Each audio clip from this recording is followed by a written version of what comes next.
काश्मीरच्या कुपवाडा जिल्ह्यातील किशनगंगा नदीच्या काठावर असलेलं शारदा मंदिराचं पुन्हा एकदा प्राण प्रतिष्ठा झाली आहे।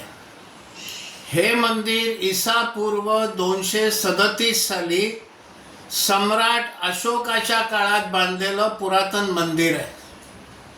महाराजा गुलाब सिंग यांच्या कालखंडामध्ये या मंदिराचा विस्तार झाला, त्याची पुन्हा डागडुजी करून ते नव्याने बांधलं गेलं होतं।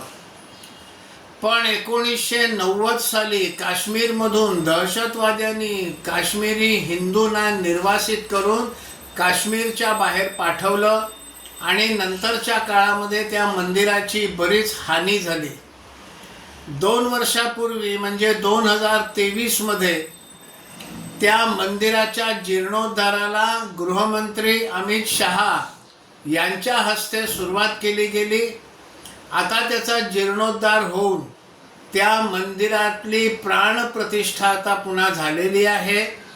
36 वर्ष ते मंदिर असं उद्ध्वस्त अवस्थेमध्ये होतं।